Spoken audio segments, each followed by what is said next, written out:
Autoridade versus autoritarismo. Lá na página 78. Algumas pessoas podem pensar que discutir a questão da autoridade e do autoritarismo seja um tema já ultrapassado. No entanto, não é. Eu não esqueci do Romanos 3. Nós vamos ver.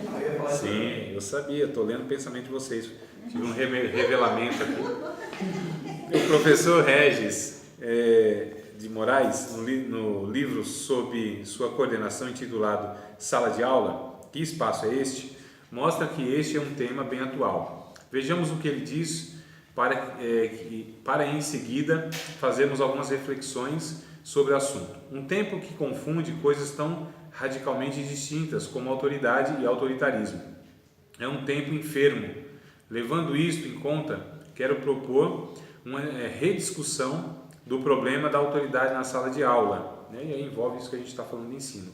Segundo o meu modo de perceber e avaliar as chamadas relações pedagógicas, não consigo conceber tema mais contemporâneo e de vanguarda como a questão que acabo de propor.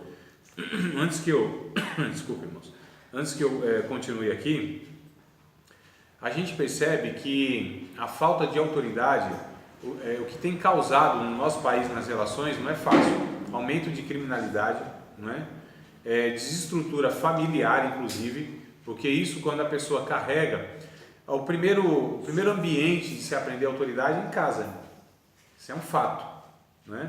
Então, quando a gente vê, por exemplo, jovens muito rebeldes dentro da igreja, é fato que em casa ele não sabe o que é isso. Quando os professores são desrespeitados, é fato que em casa eles não sabem o que é isso, não é? Então, é tudo um reflexo dessa falta de equilíbrio, essa falta de equilíbrio de ensinar a respeito sobre a autoridade. E se ensina sobre a autoridade sendo exemplo. É essa questão que a gente bate na tecla no meio da igreja. Então não adianta eu querer vociferar, mandar, desmandar, esbravejar, se eu não sou exemplo. Então, por exemplo, quando eu falo para vocês estudarem, ler a Bíblia, se dedicarem ao estudo, né? Terem um prazer de fazer isso, se eu não faço isso, se eu não sou essa pessoa, pouca influência eu vou ter, pouca autoridade eu vou ter, nenhuma propriedade eu tenho para falar a respeito disso. Eu posso ensinar para vocês o que eu sei. A gente pode ensinar o que sabe. A gente só pode gerar no outro o que é.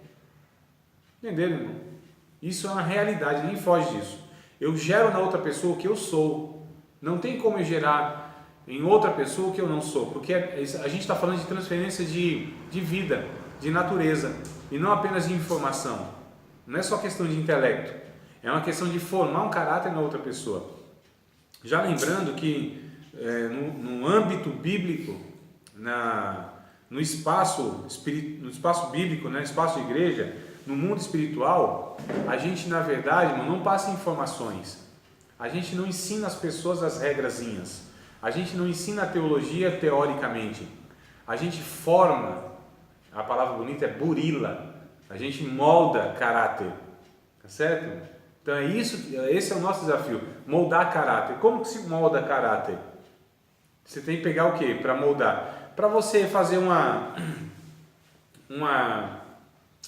ai meu Deus, não é escultura, deixa eu pegar outro exemplo aqui. Para você fabricar de repente uma caneta que seja dessa aqui, o que é preciso ter? Matéria-prima.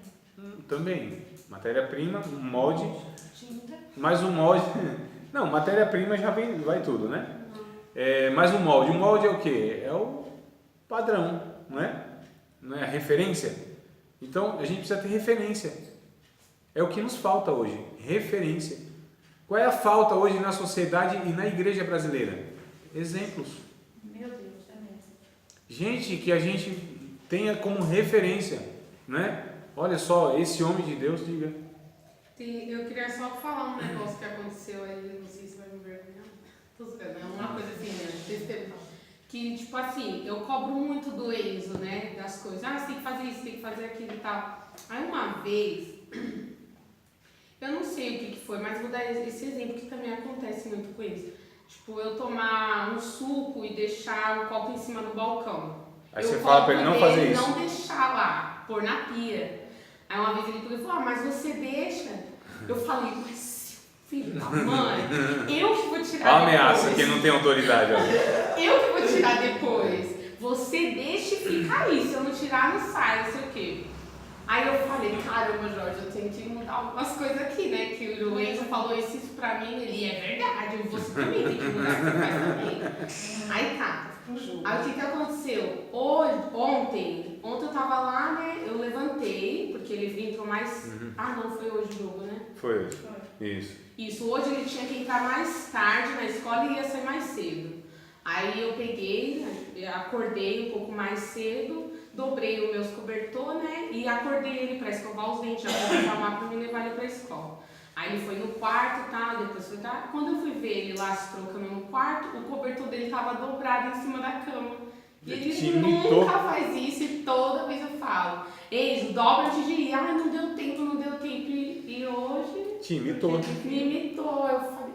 Mas o que nós precisamos e a grande falta, a grande falta que nós temos, irmãos, eu falei em algumas aulas passadas que a liderança se dá por influência. Foi a aula passada ou retrasada, não foi? Sei que foi a aula passada. Passada, eu acho que foi. Então, a liderança se dá por influência. Eu influencio as outras pessoas. Como que eu influencio? Somente por palavras? Não. A vida inspira, né? A vida, ela estimula. Então, o que a gente precisa? De estímulos, por exemplo. A gente precisa de pessoas inspiradoras no nosso meio. A gente precisa ser essa pessoa que inspira a outra pessoa, que ela olhe para nós assim e fique desejosa de ser, né? De fazer, de realizar, de nos imitar de alguma forma. Enquanto nós imitarmos Cristo, essas pessoas nos imitarão. Isso é um fato. Então, a gente deve fazer imitadores nossos. Discípulos de Jesus e imitadores nossos. O cristão não faz discípulo dele. Eu não posso fazer discípulo meu. Se eu sou líder, eu não posso fazer uma pessoa meu discípulo.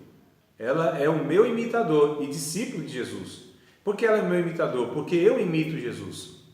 E na imitação de Jesus, ela vai me imitar e ser discipulada para ser discípulo de Jesus.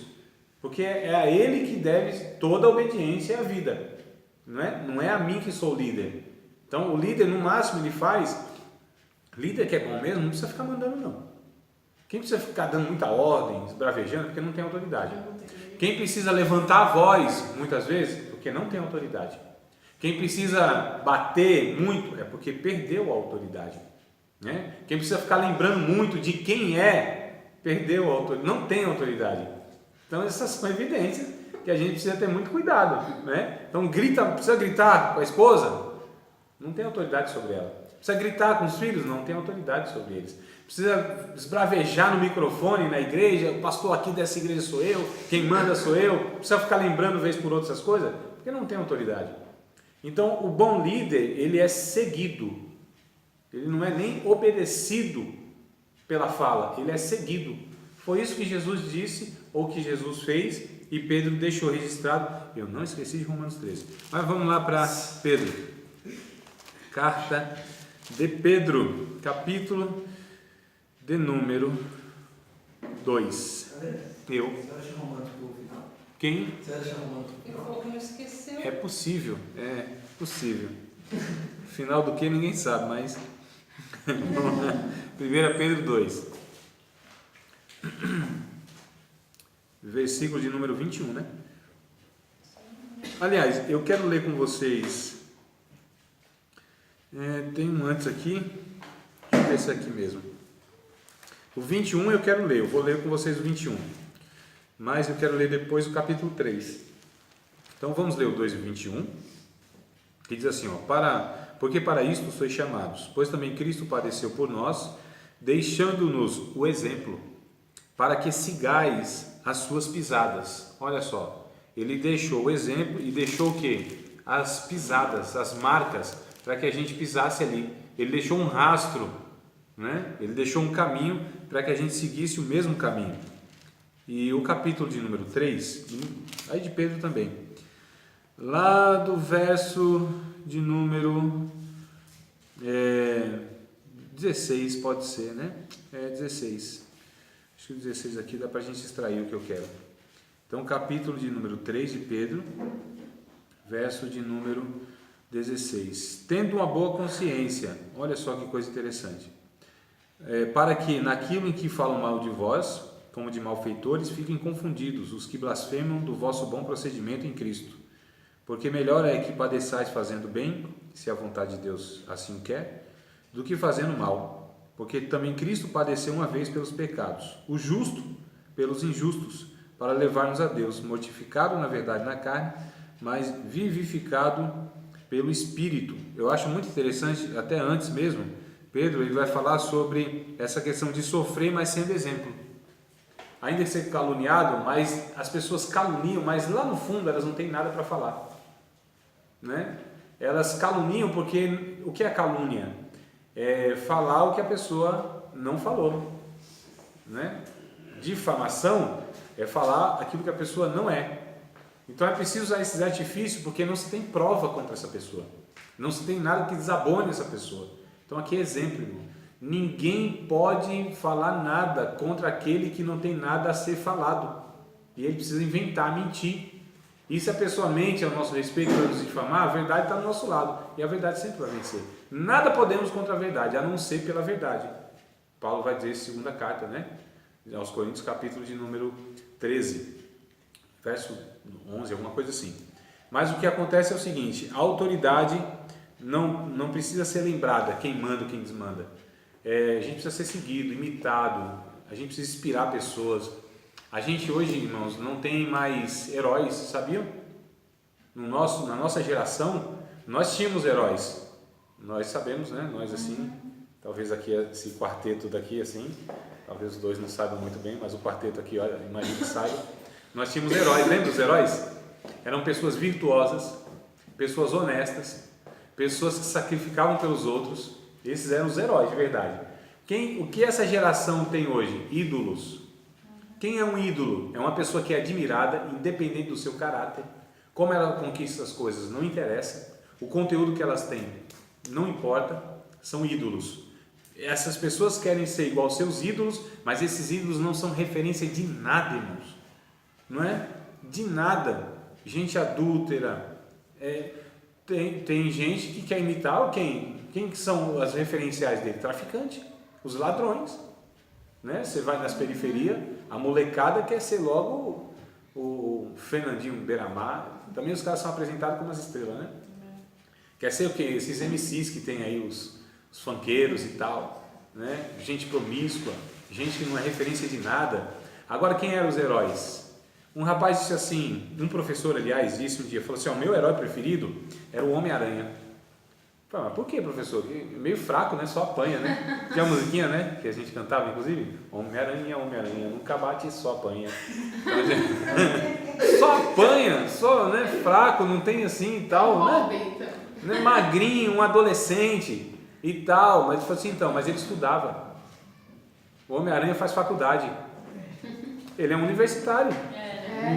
Né? Ele é uma pessoa que estuda. Andava com os livros na mão. Renunciava, ou renunciou na história, né? Ou renunciava na história, nas histórias que tem os filmes de Homem-Aranha, a sua paixão, em prol de um bem maior, que é a humanidade. A Mary Jane? É sério? É verdade. Peter Parker amava a Mary Jane, mas renunciou isso para um bem maior, sacrificou a sua própria vida. É um mártir, é uma pessoa que serve as outras pessoas. A gente estuda tanto para pegar esses exemplos, né? Meu Deus do céu. Deixa os meus professores que me formaram saber disso. A gente oferece tanto livro para você aprender. Homem-Aranha, André? Fazer o quê? Mas é sério, amados, quando a gente pega aí esses exemplos, por mais simples que seja, a gente percebe que as coisas mudaram e vão mudando. E a gente precisa ter muito cuidado com isso aí, né? E o que a Bíblia, ela ensina que a pessoa tem que ser exemplo mesmo, ela tem que dar o exemplo. É aquela história que faço o que eu falo, mas não faço o que eu faço. Isso não serve para o cristão. Não serve, não tem como, não é? A Maria falou assim pra mim ontem: eu faço tudo que você faz. Porque tem hora que eu falo pra ela, né? Meu Deus, mas tudo que eu faço você quer fazer. Claro. Tô fazendo comida, ela quer fazer comida. Ela tá fazendo lavando louça, tudo que eu faço, ela quer fazer o que você faz. E ela tá esse dia que ela ficou 15 dias sem ir pra escola, né? E aí o André tava falando, a Nathalie falando também, eu falei, meu Deus, como que é forte, né? Esse negócio da gente ensinar É o poder da mesmo. influência. Porque assim, eu vejo que ela, tem hora que eu olho pra ela, é como se eu estivesse vendo eu, em algumas situações, e vendo eu pequenininha fazendo aquilo que eu faço, Agora, né? Como o jeitinho dela, às vezes até de falar do João Pedro, né? Um dia desses, ela, com a autoridade do João Pedro, João Pedro! Tá imitando quem? Na hora eu olhei, até o pezinho. aí até o João Pedro olhou e falou pra mim, tá vendo, mãe? É porque você fala assim comigo. E ela, João Pedro, eu vou te... Falou bem assim, né? De arrebentar. E aí ela... Foi o que aconteceu, amados. No dia, eu acho que eu já contei essa ilustração para vocês. É uma ilustração, né? Acho que eu já contei para vocês, mas se eu contei, faça aquilo lá, né? Ouça assim com entusiasmo e tal. Mas, que foi o pastor que foi convidado pela família lá para jantar na casa deles e tal. E o pastor foi e sabe, né? O pastor quando vai na casa, né? O negócio muda ali, dá uma caprichada e tal, né? Dá um toque pros filhos e isso. Então, é assim, quer mostrar umas coisas meio hipócrita mesmo. E aí, tá todo mundo na mesa, né? E a menininha pequenininha, tipo a Maria assim, pequenininha, né? Meiga, aquele carinho de anjo e tal, bochechas rosadas. Né? E todo mundo naquela conversa, né? Na mesa, e ela, passa o sal. Ninguém ouviu. Vozinha, né? Passa o sal. Passa o sal. Ninguém ouviu as 3 vezes. A menina deu um grito, passa esse sal, senão eu vou cortar a cabeça de um. Todo mundo parou assim, o pastor falou, nossa. Então, mas tudo bem, né? A conversa continua e tal, acabou ali, foi bater um papo e tudo mais. Aí a menininha ia direto assim para trás e olhava na nuca do pastor. Olhava na nuca e voltava, olhava no rosto. Olhava na nuca, olhava no rosto. Pastor, falou assim, ô lindinha, o que está acontecendo? O que você está fazendo? Falando, eu estou procurando a sua outra cara. Como assim? Porque meu pai disse que o senhor tem 2 caras. Jesus da glória! Amados, preste atenção que não é brincadeira. Sabe que muitas vezes nós desviamos nossos filhos na sala da nossa casa, na cozinha, na mesa, falando mal de igreja, falando mal de pastor, falando mal de pessoas. Isso é exemplo, irmãos. Nós perdemos a autoridade de repreender. A gente precisa prestar muita atenção, porque a nossa pregação somos nós, muito mais do que a gente fala. Então não adianta subir num púlpito, não adianta pegar a Bíblia e querer ensinar para o povo doutrina, não sei o quê, e a gente mostra totalmente diferente. A autoridade se esvai, se perde. Diga. Eu não sei onde que foi que eu li que fala que o nosso ministério começa dentro do nosso lar. Sim, na Bíblia, não foi? Não é na Bíblia. Não está exatamente assim, irmão. Mas já falou várias vezes também. Já falei, vez por outra aqui eu falo, porque não adianta. Inclusive todo homem de Deus, ou todo aquele que governa a sua casa, ele, independente de ter chamado ministerial ou não, é o pastor da sua casa. É lá que começa. E a Bíblia diz em 1 Timóteo 3, que o pastor não tem autoridade para fazer nada, governar a casa de Deus, se a sua ele não governa. Se não é exemplar, né? Tendo os filhos em sujeição, amando a esposa, não sendo aquela pessoa descontrolada, ambiciosa. Então tem uma lista lá das características da pessoa que deve ter autoridade. Então não adianta, se essas pessoas não têm esse perfil, não adianta ter título de pastor, não adianta ser empossado por ninguém. A autoridade é conquistada e é pelo caráter, irmãos, tá certo? Algumas querem pelo carisma. O carisma nem sempre é suficiente para você conquistar pela liderança as pessoas, mas sim pelo caráter. Porque evangelho exige caráter, nem sempre carisma. Agora, se tem carisma, é um upgrade, né? É um negócio a mais. A gente sabe que você lida mais fácil quando você é simpático e tal, e etc. Mas a questão é essa, a gente precisa ter muito cuidado com essa questão da autoridade e autoritarismo. Então, o que é autoritarismo? É a pessoa que manda, é a pessoa que ameaça, é a pessoa que ela fala, e ela sempre fala num tom... sempre num tom mais elevado. Se a gente fala para uma pessoa, irmãos, não faça isso, nesse tom que eu estou falando aqui, e ela não obedece, não vai ser no grito. Não vai ser no grito. Quanto mais a gente eleva a voz, mais é sinal que não tem autoridade. A repreensão não está no tom da fala, está em quem fala. É muito diferente, né? A criança, ela se assusta num grito, e aí vai precisar gritar mais, e cada vez mais, aos berros. Eu vejo pais assim, e cônjuges se tratando assim nos berros, né? Quem prega muitas vezes, prega como, irmão? Numa gritaria desgramada, não é? Desculpa, eu preciso parar de gritar. Desgramada, pensando que a autoridade e o poder está no tom de voz. Eu acho que ela pensa que o microfone não está funcionando. Não é possível. Nós fomos ensinados assim, Igreja Pentecostal, nós fomos ensinados. Eu estou dando a matéria homilética, que é o que nós vamos ter aqui também, que em uma das recomendações, aliás, meu filho de 11 anos, ele falou assim: pai, por que uns pastores assim gritam? Não precisaria de microfone. Para que o microfone? Exato. Não é, mano? Também sou. Então a autoridade, você elevar a voz para dar ênfase em uma palavra é uma coisa.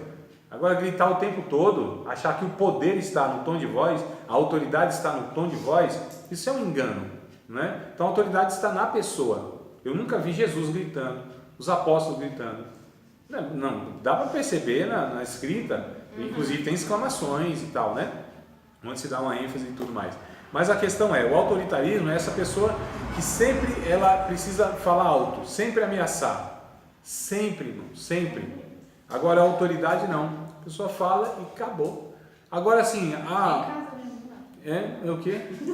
Agora não, por outro lado, tem um aspecto que a gente tem que considerar. Muitas vezes é um hábito, é o que se foi ensinado, é aquilo que está se repassando, que é o que aprendeu, não é? Mas isso é ruim, não deve ser assim.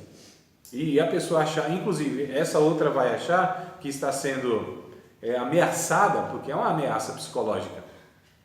Se você grita com outro, é uma ameaça psicológica, não é? Ela vai entender que ela também vai exercer autoridade dessa forma. E isso vai se repetindo, de pai para filho. Não é um negócio doido? Então a gente precisa ter muito cuidado e saber que a autoridade é bíblico. Autoritarismo, ele não é não.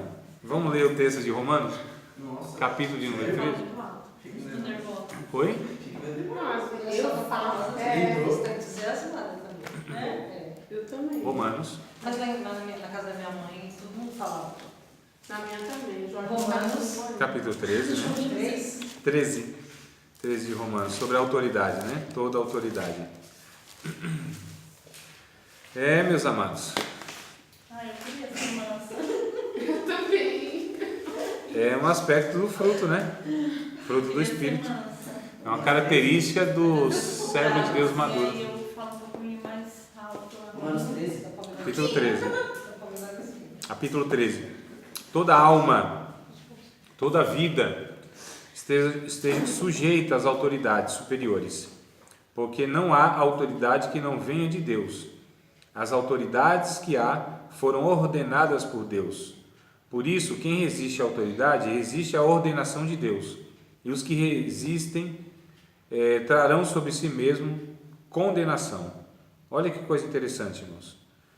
Então a Bíblia vai dizer que as autoridades, está falando da ordem à autoridade, não é de toda a autoridade, tá certo? Não é autoridade tirana, por exemplo, mas a estrutura à autoridade, isso foi dado por Deus, para que a gente tivesse de fato pessoas que fossem sobre nós num sentido administrativo, não hierárquico, superior, como por exemplo muitas culturas, a nossa por exemplo, coloca o homem como sendo superior à mulher, não é? Então isso, Deus nunca criou o homem superior à mulher. Não existe uma ordem hierárquica na criação. Existe uma ordem criacional e funcional. É diferente. A hierarquia, ela coloca uma pessoa sobre a outra, não é? A ordem funcional ou criacional, ela coloca uma pessoa com uma função em relação à outra. É diferente. Entenderam? Então, uma coisa é uma pessoa sobre a outra.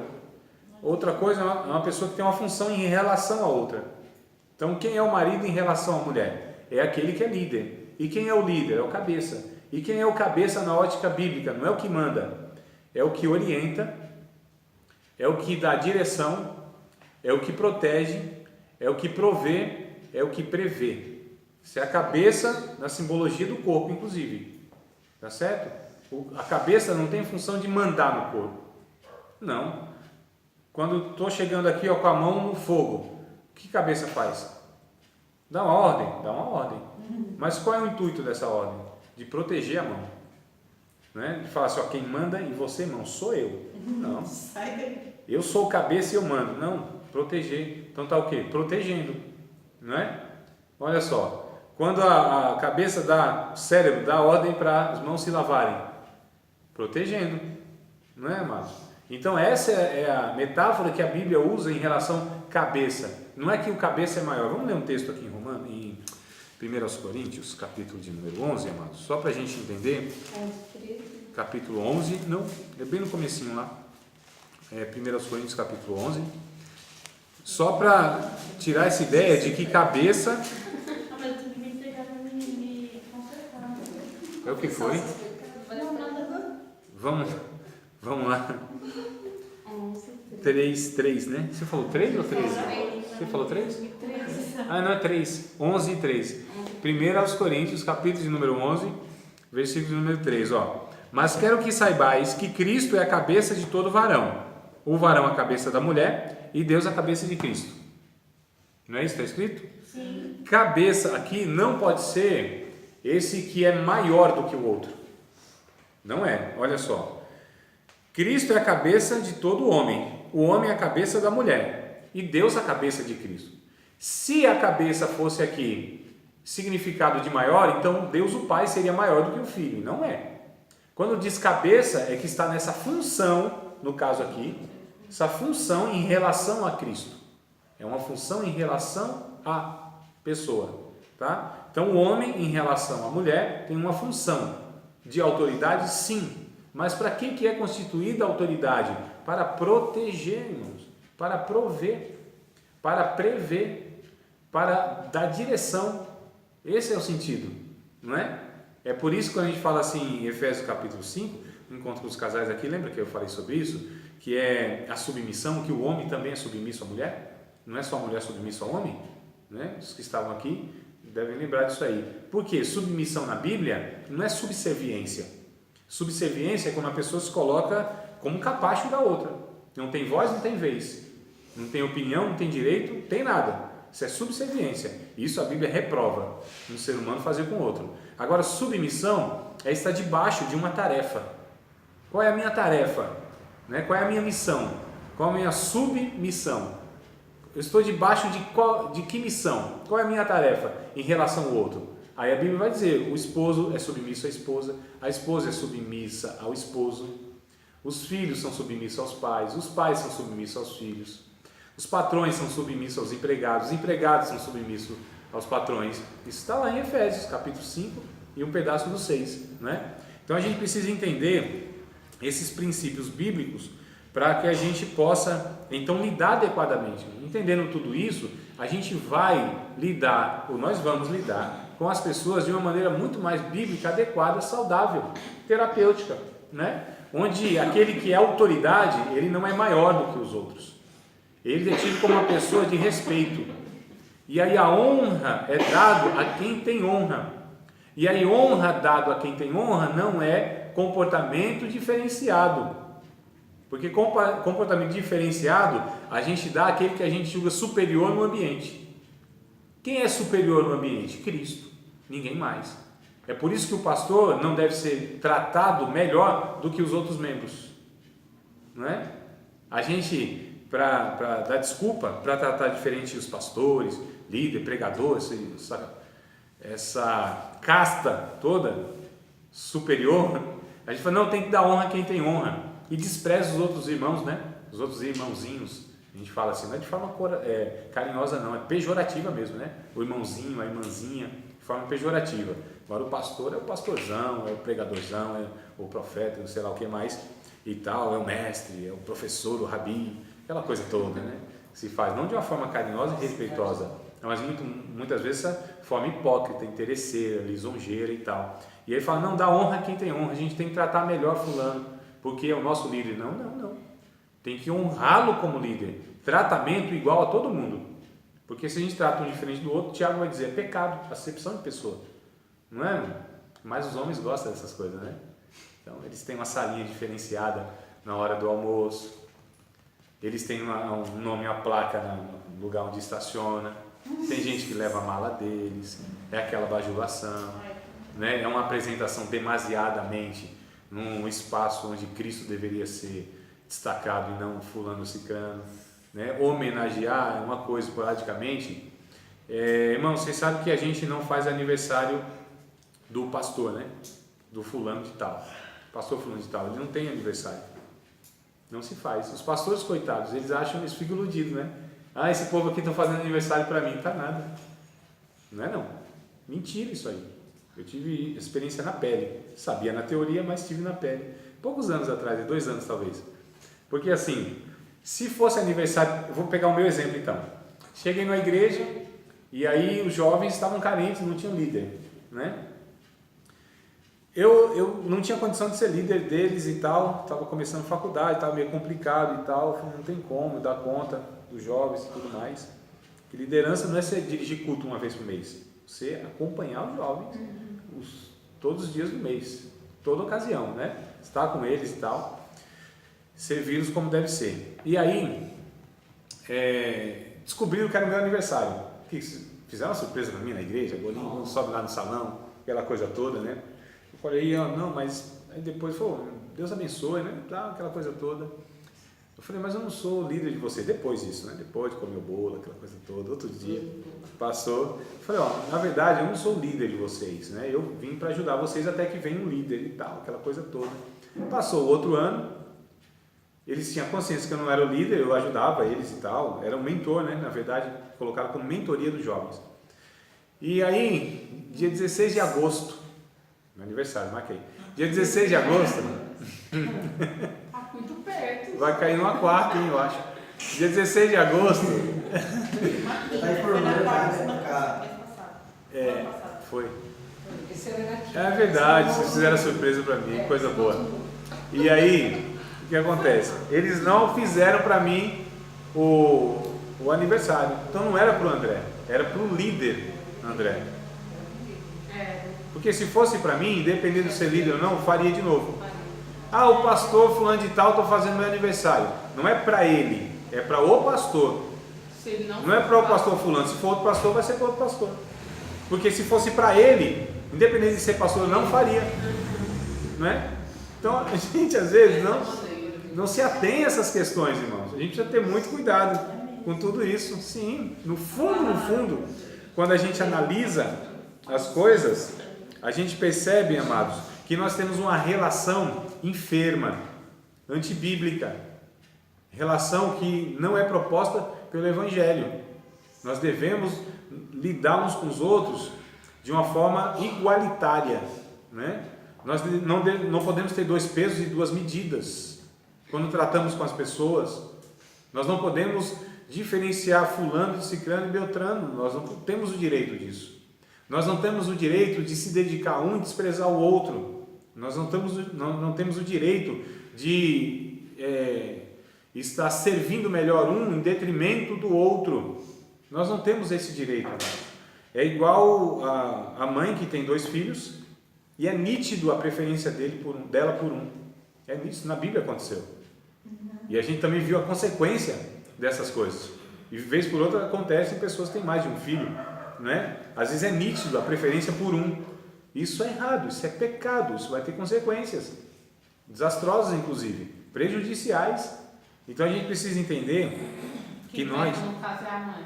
sem dúvida, sempre vai ser o líder, sempre vai ser o pastor, sempre vai ser o professor, sempre vai ser o mais velho. É responsabilidade nossa conduzir, discernir tudo isso, corrigir tudo isso. Sempre será nossa.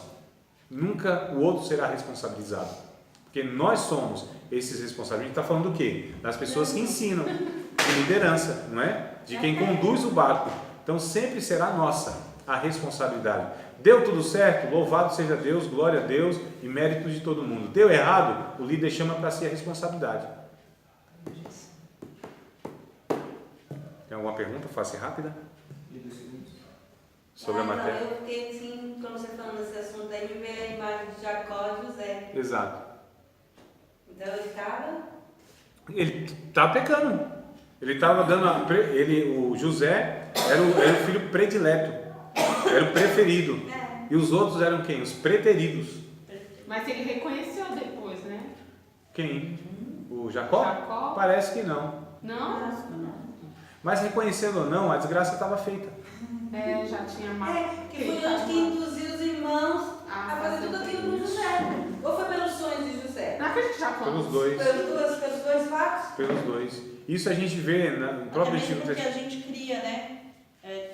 Existem dois lados, né? O pai que peca, e aí você faz com que a outra pessoa que está sendo mais amada, ela peque também, porque... Nossa, você ela distorce o caráter dela. Você distorce. começa a ver que a pessoa que ela sente que ela tem essa preferência, ela começa a tratar todos os... Tipo assim, não, Inferioriza, ela acha que ela é superior diante dos outros. O outro que está sendo tratado em detrimento, né? Está sendo tratado não igual a outra, não com privilégio, ela se sente inferiorizada, injustiçada e muitas vezes com razão. A gente vê muitas vezes, é muito interessante isso, essa observação. Pai e a mãe, aí tem o filho e a filha. Geralmente o pai tem preferência pela menina e a mãe pelo menino. Não é, irmão? Não é assim? Na casa é assim. Muitas casas são assim, né? Isso está errado. Mas meu pai tem mais 3 filhos. Sim. Daí minha mãe prefere ao meu irmão, o segundo, e meu pai é a minha primogênita. Isso. E os outros 3 ficam lá descantando. Isso está errado, essas preferências. Amor, não há medida de amor, irmãos. Amamos, devemos amar todos igualmente, tá certo? Nós só tratamos as pessoas diferente quando elas são diferentes. Nós tratamos todo mundo igual? Não. Nós tratamos os iguais igualmente e os desiguais desigualmente na medida das suas desigualdades. Entendeu? Nós tratamos, parece que eu estou entrando em contradição. Não, Tá. não entendi, só que eu queria gravar. Tá gravando? Tá. Pra depois eu... Então nós tratamos os iguais igualmente e os desiguais desigualmente na medida das suas desigualdades. O que eu quero dizer com isso? Vocês já sabem, não? Já falei outra coisa? Não? Não? Então, pessoas que têm necessidades, né? Necessidades especiais, aí nós não vamos tratá-la igualmente. Vou dar um exemplo rapidinho e a gente encerra a aula e a matéria, inclusive. Um rapaz, ele foi prestar um concurso público, então, só que ele era tetraplégico, alguma coisa assim, tinha grandes dificuldades lá. Então, ele solicitou que o governo, ou quem estava organizando o concurso, não me lembro, isso aconteceu mesmo, tá? Tivesse uma pessoa para auxiliá-lo na classe. Então foi disponibilizado isso para ele. Então ele tinha uma pessoa, lhe foi oferecido recursos desigualmente que os outros não tinham. Então o que ele foi tratado igualmente? Seria injusto se ele fosse tratado igualmente, porque ele tinha necessidades. Então os iguais a gente trata igual, os iguais igualmente, os desiguais desigualmente, na medida das suas desigualdades. Né? Então, o amor, a medida é o mesmo. O cuidado aí vai depender. Então, muitas vezes o que acontece em família é quando um filho é mais problemático, aí sim se dispensa mais tempo, mais cuidado, preocupação, mas sem descuidar do outro, que muitas vezes não é o problemático e não necessita daquele acompanhamento, daquele cuidado. Então, assim, a gente precisa analisar um todo. Mas o final último é que nós devemos nos dedicar a todos. Nós devemos ter todos como merecedores do nosso respeito, do nosso amor, do nosso empenho, das nossas orações. Inclusive os inimigos, irmãos, Deus disse para fazer isso. Imagina aqueles que a gente considera os nossos irmãos, amigos e etc. Imagina. Então, tem gente que eu gosto, tem gente que eu não gosto. Então, não tem escapatória, porque a Bíblia diz, não é a gente que não gosta, é a gente que é seu inimigo. É esse que você tem que amar também. Então, assim, não tem escapatória, a gente precisa, no final último, servir as pessoas com esse empenho todo. Tudo bem, mas? Alguma pergunta? Passe rápido agora. A gente vai encerrar a matéria. Não? Calma, então não acabei. Então,